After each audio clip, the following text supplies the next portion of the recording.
Hello to you and welcome to Time to Sparkle with Rowena Brykin. Today is a special celebration in honor of World Prematurity Day, which is observed annually on the 17th of November. And joining me from the UK is the founder of the Small and Mighty Babies organization, Joanne Hanson. Welcome. Oh, thank you so much, Rowena. And it's so lovely to be here. It's honestly such an honor for me to spread awareness this way. And I just want to thank you so much for trusting me with your journey. And I'm just thrilled to have you with me. Oh, no, it's a delight to be with you because, obviously we're both parents of preemies. And, with over 15 million babies a year born premature, I think people often fail to realise that it happens more than you expect. And when you're pregnant and you've got all the exciting things to look forward to, and rightly so, we don't realise that it's actually 1 in 10. I often say, the type of work that we do isn't kind of the ribbons and bows of pregnancy, so this isn't, kind of matching dresses and shoes, this is high-risk pregnancy that can often result in a premature delivery, or a baby sometimes being born sick and ending up with a neonatal stay. A lot of people will often say to Layla and myself, oh, I just never thought this would happen to me. But it's a small demographic. When I look back to when I did my antenatal course, there was over 12 people in the course. So there was going to be one of us in the room that was going to have a prem baby. I just didn't think it would be me. But, biggest blessing ever. And, and I was very lucky that, I came home with George, and I've been able to turn my experience into the beautiful journey that is Small and Mighty Babies. Awesome, Joanne. I cannot thank you enough for starting this community. I was introduced to Small and Mighty Babies on your Facebook platform in 2014. I had my triplet boys, and unlike your story, I knew that my boys would be premature because I was carrying triplets. And so the goal was always to go to 32 weeks, and they were born 11 weeks preemie at 29 weeks. And I stumbled upon your organization in the NICU ward. One of the nurses who was tending to my babies is Joanne Palmer. And it so happened my boys were born on the 31st of October, which is smack bang the week that you were preparing for prematurity awareness. And so your team were busy in the foyer of Mediclinic Dubai, preparing with purple cookies and purple balloons. And I cannot tell you what that did for me, being a mom going through such a difficult time in my life. Walking downstairs and seeing this almost tragic time being celebrated as a victory, I gained a brand new perspective. And a lot of the women that I met in that group on Facebook and on that occasion have become good friends today. I mean, I think of Emma Shepherd, who had her triplets, who took me on board and schooled me through the whole process of, what to expect. And then I think of people like Titsi, I think of Alrina, I think of Melissa, Cassie. All of these women are part of the team that really encourages women going through this journey. So I just want to thank you for doing this. I know that you believe in it, but from a woman who experienced it and really gained so much, it actually makes me emotional to think about the value. So thank you so very much. No, thank you. And it's funny, isn't it? Because I always say there's no greater connection than you will find on a fellow parent on a neonatal journey, and I can get emotional about it because we've all sat there at the side of the incubator and looked over the room and caught somebody's eye and they've smiled. And it's that smile that you need that says, it's going to be okay today. And what we found Small and Mighty when I'd had my son was that although I'd met some people in the neonatal unit, there was no community outside of NICU. And so when you finish that challenge and you leave NICU, well, what next? And, for me, it was that anticipation of fear of, I'm going to have to bring him home. I'm not going to have all these monitors and I think when I'd come out of the fog myself of being a mother of a premature baby, it was like my heart started to beat again one day when I thought, do you know what? I'm going to get the girls together that I met in NICU and we're going to go for coffee. And, Rowena, there was 7 of us. It wasn't a great number, but they'd seen me and I'd seen them through a really hard time. And it was like it was like the doors opened and someone said to me, this is your calling and this is what you need to do. And we're very blessed that the group has grown from 7 to, you know, just short of 800 members now. So it's fantastic. I can definitely see how it has allowed people to thrive and really work through a very difficult time in their life. In case there's somebody out there who's interested in starting a group, and Facebook might be a really good way to get something up. So how do you run it, and what are kind of your goals with it? I was never a member of Facebook until I started Small and Mighty. We started with a website, but what I found was that when people were up in the night with their babies, they were connecting with each other on social media. Facebook gave a forum environment where people could connect.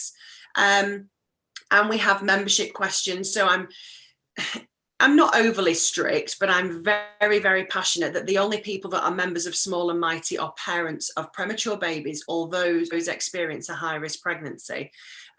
Because it needs to be sincere, it needs to be confidential, and it needs to be safe. So people will ask a question, they'll answer a question to join the group. Lola and myself are admin on the group, so we will approve, and then we'll often make an introduction if the family is comfortable, or in some instances a family will say, I just want to kind of sit in the background, because it's very overwhelming if you've not been prepared for any of this. You don't kind of want to go on the stage and go, oh, I'm here and this is what's happening to me. It's sometimes really nice to sit in the background and just ease your way into this community. We have babies in the group who've been born as early as 23 weeks. And we also have families whose babies were born at 40 weeks. And for complications in the pregnancy or in the delivery, the baby has ended up in NICU. And it's really important that those families also feel involved. Just because you've not got the smallest baby in there doesn't mean that your situation, you know, is different. Your babies are in special care because they need special care. And we always say, you know, this isn't about a comparison, it's a connection. And so many people will reach out and say, oh, you know, I had that situation, or, you know, my baby was born with a hernia, or my baby. And what I'm really passionate to do is to connect people on the platform. I know my story and I know what I went through, but there are always other people within the group who are better placed to offer that support. And I love the fact that we can empower within the group people to reach out to others and say, you know, please send me a message. You know, I was in the same situation, and I love that about Small and Mighty. It's not a prescription, you know, it's find what works for you. I love that. And I can really appreciate the fact that you've created this safe space, because you're right. People are very vulnerable in this time, and they share very intimate details about their journey. And it's so nice to know that you're dealing with people who experienced it firsthand and people who can give you real advice. Okay. Yeah, exactly. Another thing that really interests me is the name that you've chosen. And what made you choose the name Small and Mighty? I mean, it's such a powerful name, but what was the thing that actually brought you to it? Thank you so much. It's so funny. I still have the piece of paper that I wrote all the different names down of what I was going to call the group. And I remember the original 7 girls that I'd met for coffee. When I told them about my idea to set up the support group, they said, what are you going to call it? And I said, okay, will you all come for dinner next week? And I'm going to share the piece of paper with you. And my favorite flower, Rowena, is a flower called a bluebell. It springs once a year and it's a wild flower. And one of the names was Bluebell Babies. And all the girls were like, what? What is that? And so it just shows how kind of like distant my ideas were. But Small and Mighty was one of them. And when I said it, one of the girls sat around the table and she said, I love that. She said, it says on the tin what it does. Somebody once said to me, when you do the right thing by other people, the universe will stand behind you. I believe this is my calling, and I believe this is why I'm here on this earth. I genuinely believe that. When I wrote those names down on the piece of paper, it was always going to be Small and Mighty Babies. I love the name. It works. You know, you can relate to it. And, they are mighty. They might be small, but they'll always be mighty. I totally agree with that. The name in itself gives you a sense of hope when you look at your small baby. But when you see them as I believe God sees them, with the strength and the might that they have to fight and thrive, it's incredible. And just that name carries so much life and so much hope. So I just want to say, well done. That was a great, great choice. Thank you. Thank you. Your group has reached so many families in so many countries. I wonder if you could share what has been the international exposure and support. And I know that you also, you create this community for families experiencing it, but you're also creating awareness for the rest of the world. So share a bit about that international reach. Yeah, thank you. It's been very organic, and I think that's been the nice part of Small and Mighty in its journey. Founded in the UAE, which is a predominantly expat community. It brought together people from all cultures, religions, and languages, and that has been the foundation of the group. And like all expats, we always want to continue to learn and to grow and to travel. And I remember one day, it'll be about 4 years ago, somebody said to me, "Oh, I have a friend in the UK, they've had a premature baby. Could they join the group? I love what you're doing here." Of course. And I thought, this isn't an exclusive members club. This is a group of passionate families who want to give back to others. And I do find that when a family has come through NICU, they do have an overwhelming sense to give back, whether that is baking cookies for the NICU or whether it's going for a walk with some fellow parents. You have this desire to give back. And what I found was when a lot of the members of Small and Mighty would send me a message to say, "Oh, Joanne, just to let you know, we're emigrating to Canada. Can I stay in the group?" And I'd be like, "Oh, hell yeah, you take me to Canada." So and that's the right way to be, because they're always going to be part of the family. And the benefit then was when members moved around the world and they took a little bit of us with them, they could say to their newfound, friends and family in their new communities, "Oh, I'm part of a group called Small and Mighty. Would you like to join?" And then obviously I made the decision to come back to the UK a couple of years ago for George's education. And I was very, very, blessed that, Lala is part of the team here. And so she was able to continue the on the ground support in the region. But I was able to come back to the UK and then start my work here. November's a really exciting month for us. It's a Global Awareness Day on the 17th, as you mentioned. And it means a lot to us, Small and Mighty, because it's the one day of the year that we can really shout from the rooftops about our work. The UK is very different to the UAE when it comes to support and care, and we're very blessed to have fantastic groups here. But we're moving with our Love Through Loss products in the UK, and also with our crochet community project. So we have a crochet teeny octopus, which, for example, this year for World Prem Day, Rowena, we will gift octopuses to the units. And we do that because people volunteer to crochet for us, and that's magic. And when people say to me, "Oh, I love the octopus, thank you so much, what can I do to give back?" I'll say, "You can give me some money to buy some yarn, because I'll get more made, and then we get more given back to the units." And it's kind of like this, it's kind of gifting kindness, isn't it?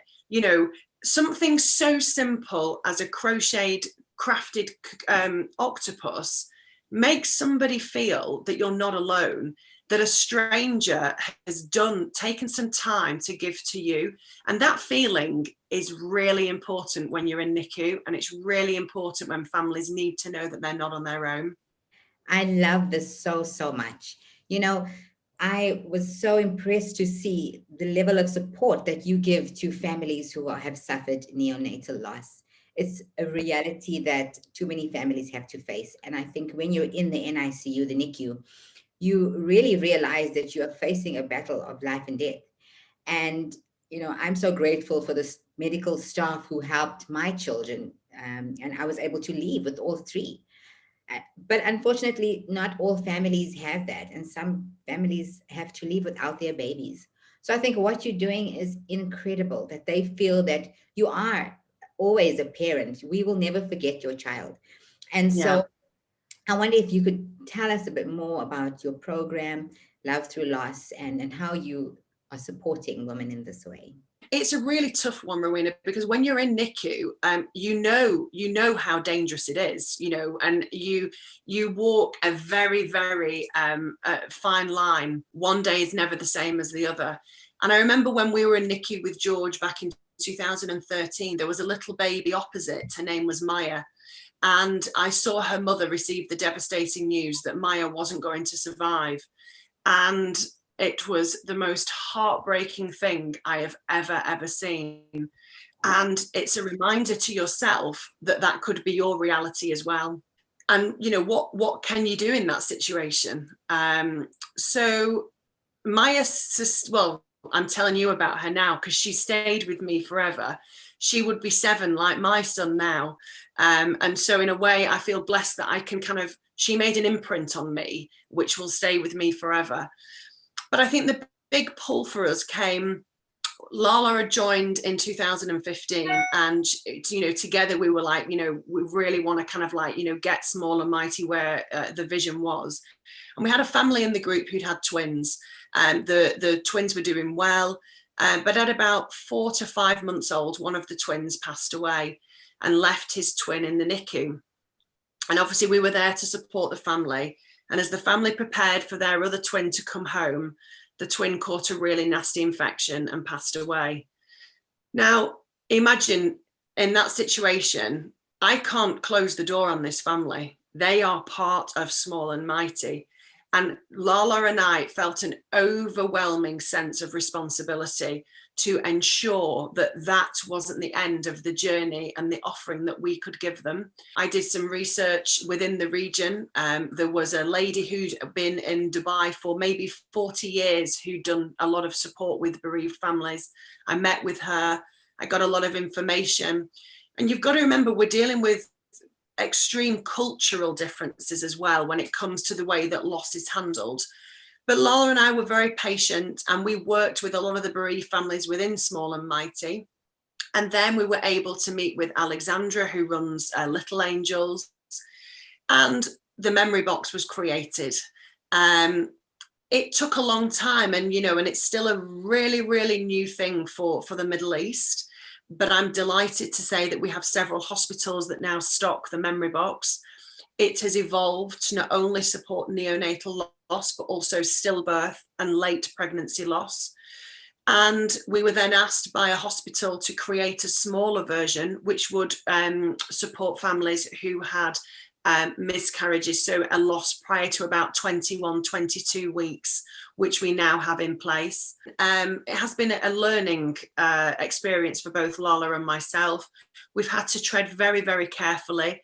We're very mindful that, we are very, very fortunate that our children came home from NICU, but we also felt, because we had so many families within Small and Mighty who were navigating neonatal loss, we felt that we had to support them, and we had to do that in the right way.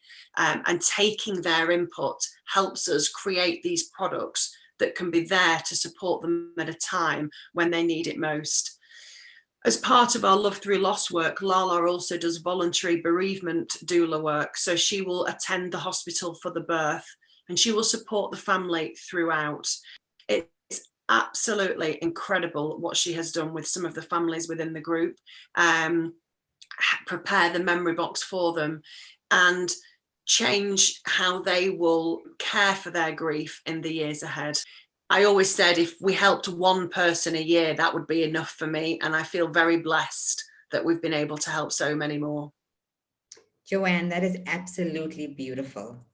I just Thank am you. so touched that you are so committed to supporting families this way. It's not an easy thing to navigate through. I have met too many women who have had to go through this journey alone, who have been forced to forget their experience and just move on. So there is definitely value in taking the moment and really honoring it through something like your memory boxes. Can you tell us a bit more about what's included in the memory box? Yeah, of course. one of the most precious things we find in the memory box is our hand crocheted cocoon. So it's white, it's gender neutral, it's got buttons on the side, which makes it the perfect fit for any baby. And we have that there so that mum and dad can hold baby in a handcrafted cocoon. And to have that support from a stranger who's kind of gifted something for your memory box, it makes it really personal. We have babies who will be repatriated or buried in the cocoon. And we also have some families who will keep the cocoon as a memory for them because their baby was in the cocoon. We have a candle with replacement candles that we then can be purchased from us. And we have a linen drawstring bag, which is so precious because if you hold it up to the light, you can see the insides of the bag. So if it's kind of locks of hair or nail clippings, you can see it without opening the bag. So it just keeps it really safe. And then we have hand and foot castings. So we can arrange for somebody to come out to the hospital to do the castings of the hands and feet. And we have an inkless paper, which will allow parents to take a copy of the imprint of the hands. And you could have that made into a keepsake, whether that be a piece of jewellery. One of the most precious things is remembrance photography. So we're delighted to partner with Barefoot Dubai in the Middle East. And they will attend the hospital and they will take some beautiful photographs for the family. Now, these could be photographs of mum and dad holding baby, or they could be some photographs of baby's hands. It depends what the parents are comfortable with. And it also depends on the gestation of the loss. But I think what's really, really important, and Lala and I are so passionate with the memory box, is that we aren't giving people a prescription on how to handle their loss. We're giving them the tools to make their own decision, because what's right for one person is never right for somebody else. But what is right is that you give people the choice. So I'm really passionate about all the different support groups that exist in the world. For example, we have some French families who they wanted support from their home country in France. So we would find and we would signpost them to the support groups that exist for baby loss in France, because that's right for them. And so that's really important as well. You know, it's about it's giving people the tools, Rowena, so that they can go onwards and make their own decisions and be comfortable with the decisions that they have made as a family. Beautiful. I'm so proud of hospitals that are willing to partner with you and do something as special with families. Joanne, share with us, how do you cope with navigating the emotions that you're experiencing with every story that comes your way? How are you? Yeah. Do you know, I get asked that question a lot. Well, I cope because it's the biggest privilege in the world to be able to do this work. I said before, I do believe this is my calling. I feel blessed that families will share their journey with us, whether that be through a high-risk pregnancy, whether it be through premature birth, planned, expected premature birth. And when it comes to the tragedy of loss, we are able to be there for a family when they need us the most. And who would ever turn their back on that? I couldn't do it without Lala. She is she's the yin to my yang in a way. We're a team, and she's on the ground with families she's a trained doula, so she's able to do that support firsthand in the room with families. And I think at the end, Rowena, it's that my son came home, and I have so much to be grateful for and to give back to this community on a constant basis, no matter the outcome, is what's important here. You are amazing. Oh, bless you. We see you. The UAE sees you. You have been recognized and you have been awarded a special recognition for post and prenatal care. So can you tell us a bit about that award? What was that like? And yes. Yeah, scared. I mean, we've been very lucky. We won in 2016 and 17, and also in 2019. So we were shortlisted in 2018 as well. And I think what the fantastic thing is that the type of work that we do isn't the type of work that you stand on top of the rooftops and shout about. We are discreet, we are mindful, we are confidential, and we're safe. You know, it's like I said before, you know, this isn't about having matching shoes to mum's dress and, you know, it's not the ribbons and bows of pregnancy. And so when you're dealing with social media, which is the way that most people will be recognized, you know, we don't film ourselves walking into a NICU. We don't film ourselves, you know, in the hospitals. So to be recognized by Time Out Kids in Dubai, it kind of put us on a big stage, and it put us on a big stage with some really big players in the parent and mummy worlds within the region. And that was fantastic. I always say, this isn't my parade. You know, I never want kind of like my name on this. Small and Mighty is the platform that brings people together. That is my passion. But to say I cried a few tears, Rowena, was, you know, it was great because you're being recognized for the work that you're doing. And then for it to happen the year after, fantastic. Then we were shortlisted. And then again, we won last year. Obviously, this year there's been nothing because of the global pandemic. But, you know, it's to be mindful that last year when we won the award, Lala collected the plaque, and then she left the ceremony to go to one of the hospitals to deliver one of our memory boxes to a family who'd suffered a loss that evening. And I said, you know, that's not something that we're going to share on social media, but that's the reality of what we were doing. You know, yes, it was a great celebration, but we were there, but we left to go to a family. So, you know, that was a real poignant time for us. I really want to commend platforms like Time Out Kids in Dubai and other platforms to really recognize the work that happens behind the scenes, because, you know, like you said, nobody sees. And this is life-changing stuff that you are doing. These are real people, real stories, and you're making a huge difference.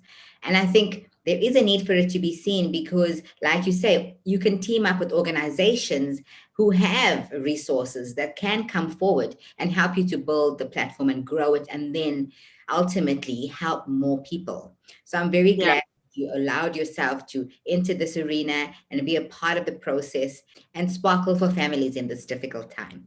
Yeah, exactly. And, you know, the important thing is that families find us. You know, if I see somebody who's pregnant, I don't say to them, oh, have you heard about Small and Mighty Babies? Because in the nicest possible way, I don't want them to know about us, because I want them to go and have, you know, kind of the pregnancy that I didn't have. I don't know what it feels like to be 8 months pregnant. I don't know what it feels like not to be able to sleep at night because my bump is so big. You know, I didn't sleep at night because I didn't know if my son was going to survive. You know, that was the difference. But it's making sure that families find us at the right time. So when it comes to the hospitals, and you were very fortunate, you know, when your triplets were born, we were there doing a setup in the hospital. So you could see it, you know, you could see, oh, what's going on here? You know, Small and Mighty, that sounds like it might relate to me. So we do work hard with the hospitals to kind of say to them, you know, could we put a poster or a business card or a postcard or something within the breastfeeding rooms or within the NICU unit? But there's so many, if I say like the corporate strictness when it comes to marketing and things. So having a third party flyer there sometimes isn't appreciated. So we rely on word of mouth a lot of times, you know, so really keen to meet all the neonatal managers, the consultants, the obstetricians, and people will say in NICU, oh, have you heard of Small and Mighty?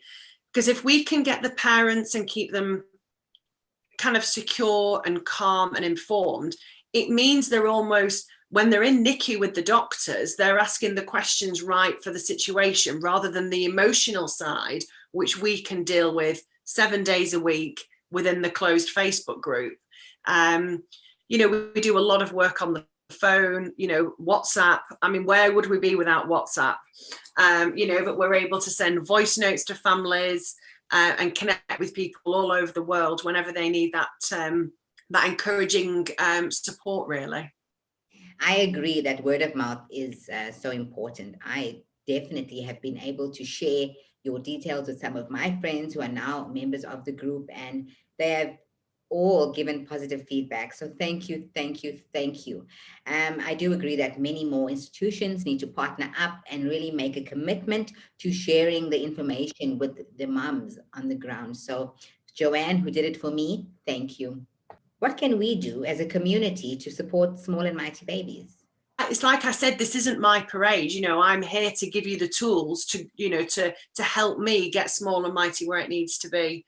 You know, this isn't about scaremongering people. This is about saying, you know, sometimes things don't go to plan, and that's okay. You know, I'm never ever disappointed anymore, Rowena, because I always expect things not quite to go to plan. I think it's supporting the awareness that we do.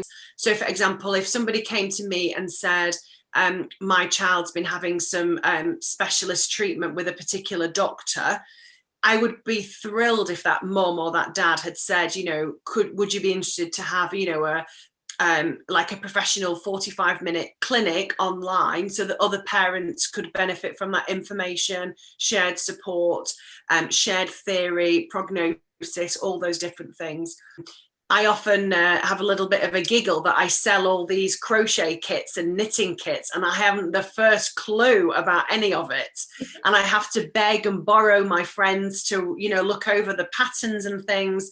But I keep pushing with it. So, you know, if anyone came to me and said, oh, you know, my aunt or my sister or myself, you know, make a little small and mighty crafting group. You know, it's just sharing the story, sharing the message, and being there to support each other. So how can families get in touch with your program? I know that you're open to people from around the world. So what is the quickest and easiest way that I can share your information with somebody who finds themselves in the NICU and really needs some support? Yeah, so on social media, Facebook and Instagram, we are at Small and Mighty Babies. And then our website is www.smallandmightybabies.com. Lola and I are around all the time. We are here to speak to anybody who has any questions, any interests, any offers to support the group at all. Everybody's welcome, and we're here for you if you need us. Thank you very, very much for joining me today. This has been an absolute pleasure. This topic holds a very special place in my heart. My boys are 6 years old today. I would just like to share that they're thriving. They're doing so very well. And I'm just so grateful to you for taking me through that chapter of my life. Thank you. What a blessing. On this platform, we celebrate women, and I celebrate with a sparkle. And since your logo is a star, look what I found. A sparkle. Fantastic. Joanne, you sparkle. Everything you shines. I want to thank you for your love and your support that you have given to so many families in the UAE and around the world. Every one of those awards that you have received, you deserve. So to you and Lala, to everyone who crochets, to everyone who says a prayer and shares the contact details, thank you.